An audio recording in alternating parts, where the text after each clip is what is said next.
Dans le dernier épisode, on a vu ce qu'on pouvait faire avec deux sources de lumière. Maintenant, pour avoir un éclairage encore plus complet, on a rajouté une troisième source. Ce qu'il faut toujours se souvenir, c'est qu'on a une source de lumière principale. Donc ici, c'est notre octodôme qui va donner notre feeling à notre lumière, donc qui va faire la découpe. Ensuite, on a un grand parapluie comme lumière de remplissage, de façon à avoir sur le côté gauche de Joanie du détail un peu partout. Et finalement, une belle grande source de lumière, un strip light, pour éclairer ses cheveux et découper aussi ses vêtements qui sont foncés. Donc, vraiment pour avoir une différence entre Joanie et notre arrière-plan. Ouais, c'est ça. Ça peut se tourner un petit peu. Et voilà. Donc, quand on regarde ici, on voit bien la lumière principale qui arrive sur le côté droit de Joanie, notre remplissage qui fait en sorte que c'est pas trop sombre. Et ensuite, on remarque au niveau du corps, des cheveux, la lumière qui arrive en arrière par le grand strip light. Donc, il fait une belle découpe d'avec le fond. Ouais, juste comme ça. Magnifique, ça. Super.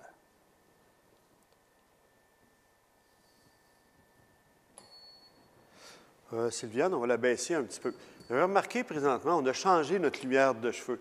Pourquoi? Pour avoir une lumière qui va être plus forte, plus détaillée encore. Donc, tout à l'heure, on avait une grande source de lumière, un grand strip box. Maintenant, on utilise des portes de grange qui nous permettent, avec ça, de pouvoir changer la largeur du flux de lumière vers Joanie. On va juste refaire une lecture parce qu'on l'a baissé un petit peu. Et voilà, 5,6,5, ça va être bon. On va juste voir notre résultat maintenant. OK, juste ça.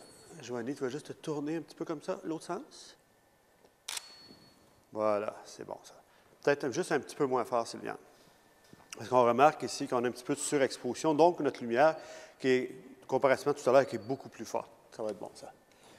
Un petit coup, et voilà. Oui, c'est beau, ça. Parfait, ça. Magnifique. Oui, là, on l'a pas mal plus. Je vais On va faire une dernière comme ça. Juste se ramener encore un petit peu vers moi. Comme... Et voilà. Superbe. Donc, une autre façon encore d'avoir une lumière pour les cheveux. Donc, on peut jouer toujours avec notre éclairage. Vous voyez, ici, ce qu'on a fait, c'est qu'on a placé notre lumière de façon à éclairer le mur de briques pour aller chercher toute la texture. Par contre, on a un problème qui est l'inverse du carré de la distance, dans le sens que la lumière ici, la dégradation est très, très rapide. Fait que Sylviane, tu vas l'éloigner peut-être 7-8 pieds, juste de façon que notre lumière soit plus égale en arrière de Joanie. On va avoir à ajuster la puissance aussi. Tu vas nous le mettre à 100 watts. Donc, on passe de 30 à 100 de façon à avoir un éclairage qui va être plus puissant. Et on devrait être très égal maintenant. Oui, c'est ça. Donc, on a toute notre texture et en même temps, notre lumière est vraiment très, très égale par rapport au fond. Fait que c'est l'avantage d'avoir un espace assez grand. Ça nous permet justement de pouvoir jouer avec ça. Pour faire une autre différence au niveau d'éclairer le fond, tout à l'heure, on avait les portes de grange de côté. Maintenant, on va prendre un nid d'abeille. On a ici 4 différentes grandeurs d'alvéoles. Plus les alvéoles vont être grandes, plus notre cercle de lumière va être grand. Pour ici, on va utiliser un moyen, donc de façon à éclairer plus en arrière de Joanie. Je vais demander à Sylviane de l'installer. Évidemment, quand on utilise une lumière comme ça, on ne prendra pas un plein pied parce que la lumière est vraiment en arrière.